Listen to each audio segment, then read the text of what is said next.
I mean, because this was also, if I'm correct, this is the first album with Martin and Philip involved. It is indeed. Yeah, I mean, did that? How did they help with the musical direction of this album? Martin, he really contributed a bunch of very good stuff to the album. Some complete songs, some half songs, some lyrical ideas even. So he was very helpful. Totally surprised by that because he's like, totally new to the whole thing. And I asked everybody, hey, if you have any ideas, please throw them into the pot of ideas and let's use anything that's accept worthy in a way, and he came up and a lot of his was awesome. So we used a bunch of his stuff, which was great. And Philip is an amazing player, so we wanted to have his playing on the album quite a bit, and we made some room for him so that there's a bunch of dueling guitar solos and twin leads and that sort of thing, just to get more of the new guys into the whole mix, I mean, you've been doing this for 45 years and accept. That's right, forever, isn't it? Yeah, forever. Yeah. Are you? Is there going to be? It's a two-pronged question. One, how do you still keep it so fresh and energetic? Like I keep saying, this album just sounds so good. So how do you keep it so fresh and energetic 45 years down the line? And is there anything extra special, especially for Accept fans, that you guys will be doing for being around for 45 years? To answer the second question first, no, we're not going to do anything special because we never do. Because each year we could have a special anniversary of something rather. 30 years of Rest Isn't Wild and 40 years of something else. And every year is an anniversary when you've been around as long, obviously. And to me, it always feels a bit gimmicky to do these kind of things. I'd much rather just work on new, exciting stuff and present new albums and that sort of thing. That's how I'd like to spend my energy. But I think these sort of anniversary things always smell a little bit of cash grab, desperation. Yeah, well, I don't know what, but it seems like they have nothing else that they can promote or whatever if they do it. If whoever does it, I don't know. I've never been attracted to the idea. We might do something of some sort one day, but I don't feel the need for it right now, and never quite have. And then the other thing, I already forgot. What did you ask? So fresh and energetic, 45 years down the line. Yeah. See, I'm gonna get mentally, get Alzheimer's already. That's the answer already, isn't it? Yeah, right there. What are you talking about? Fresh. I'm stone old. I don't know. I mean, it's nothing special that we do, to be honest. It's just, I guess, it's just a byproduct of liking what you do and totally being. I mean, I love this, doing this kind of stuff, and I make sure it's 100% proper before we release it. That's maybe the answer. I don't know. I'm definitely afraid of mediocrity. If I have the feeling something isn't quite right, I work on it until I think it's right. And if it takes 15 different versions, so be it. And if a guitar solo takes 100 takes, I'll play 100 takes. I don't care until I feel it's where it needs to be. So I don't think it's necessarily fresh. I don't know. I don't know how to answer the question, to be honest, because I'm not doing anything special. No, still answers the question. That's fine. That's perfect thinking. In terms of some of the styles that are in there, like in Symphony of Pain, I know there's a nod that you do with the where you do like the classical music, not dissimilar to solo albums. And then you've also got Samson Delilah, which has almost like a Middle Eastern influence in it, which makes sense because it's Samson Delilah. I mean, how do you what kind of inspires you to come up with these ideas of going into other genres, basically, or other times to bring it into your music? Yeah, I mean, as mentioned, I've been doing this sort of thing for years and decades, actually. I made even some solo albums of doing just that, where I take some classical inspiration or a classical piece of music and sort of twist it, turn it around into a metal instrumental, to where it sounds totally metal with drums and electric guitars, but it's still based on a classical idea that some composer had, a couple hundred years ago. And I've done that again in the song Symphony of Pain. You're right, I used a bunch of Beethoven themes, and in the end the song ended up being even about Mr. Beethoven himself, about his personal struggle with deafness lyrically. So it turns into a complete Beethoven song, if you want. And then the song Samson and Delilah is also based on classical stuff. There is an opera by a French composer called Samson and Delilah. The composer is called Saint-Saëns. And the other half of the song is from a Czech composer, Antonín Dvořák. It's a symphony from the New World. So I use two classical themes and sort of,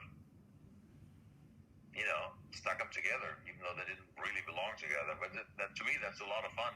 We just take a melody and nick it from somebody and turn it into something else. That's pretty cool. It was pretty cool. I mean, going on to, just to go a little bit off your album, and we've mentioned about your solo stuff. I mean, you've done 2 albums, I think it is, of the classical stuff. Mm-hmm. Is there? That's right. Will there be a third in line?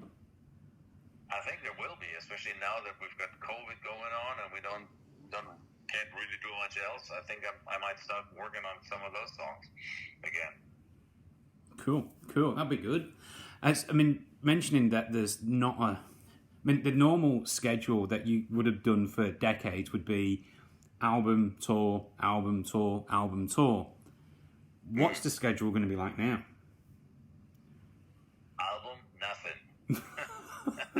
Shouldn't laugh, but yeah, fair enough. Yes, album, sit around and wait, and then tour at some point, but nobody knows when. Yeah, fair enough. If you guys crazy, can, isn't it? Yeah. I mean, obviously in Australia we're not as impacted as heavily as Europe or America, but Yeah. we still, we still got the states that have their own borders in there in Australia.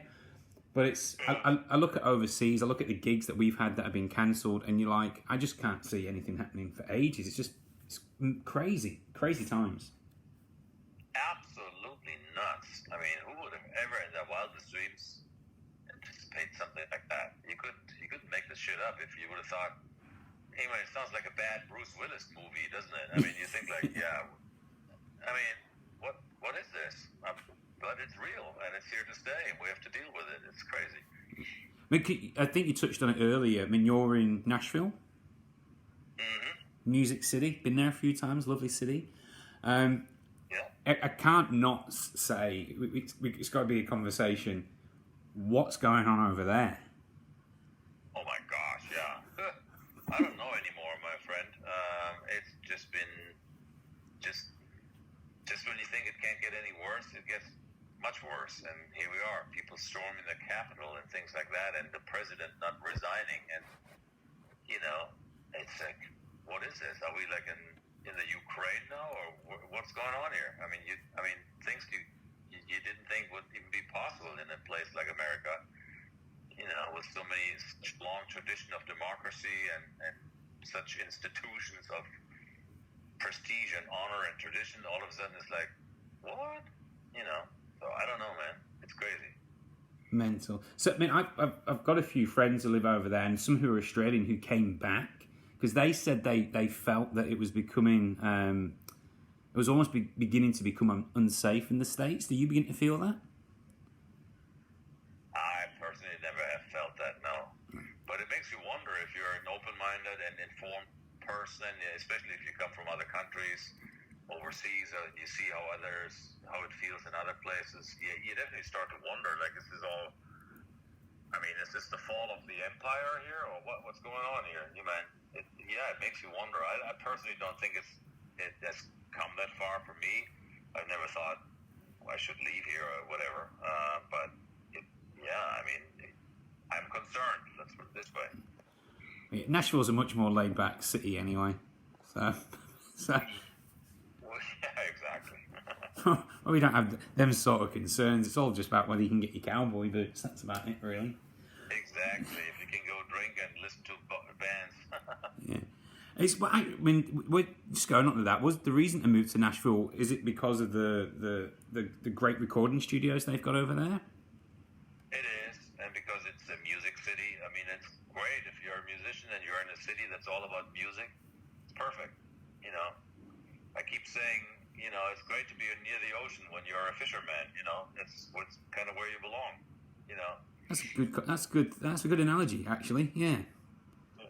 Yeah, that's where you want to be, because even though it's, you know, they fish for different fishes or whatever, they do different music. It's still music, and it's still recording, and it's still engineering and crew, and it's great to be around like-minded people. You know. Yeah. So I know I don't have a great deal more time. So is there anything else you'd like to add, especially because obviously this will be in Australia? So for any of your Australian fans? I have fond memories of Australia. I think we've only been there twice, if I'm not mistaken. Maybe 3 times, but not very often and not very long. And I wish we could come back and do some more shows there. But right now, of course, I wish we could do any shows anywhere, first and foremost. But as soon as that happens again, I'd love to come back to Australia and do some more shows there, because I really enjoyed it there. It was really a fun place to be, and it seems to be a special vibe in that country. People are super friendly and somehow more relaxed than in other places of the world. Maybe it was just my perception. The weather has a lot to do with it. The weather has a lot to do with it, yeah. And what else I found, you guys have the best coffee in the world, and I have no idea why, but you seem to have the best coffee. Yeah, I've had a lot of friends say exactly the same thing, so yeah, maybe there's something in that. Why is that? You don't grow it there. It comes from South America just the same. But why is it so good there? What's going on there? I don't know, actually, it's a really good question. That's a really good But question. I was like, you know, even in the hotels where normally when you go to the breakfast room, the cafe is hit or miss. It's kind of a lot of times, even in good hotels. But man, it was delicious. It was better than any Starbucks ever. It was incredible. Well, I think that might be the thing there. Maybe your standards of American coffee, and certainly when I've been to America, the coffee in America is awful. I try. That's true, but I don't judge by Americans. I go by European and Italian. So I know my coffee. Which Trust me.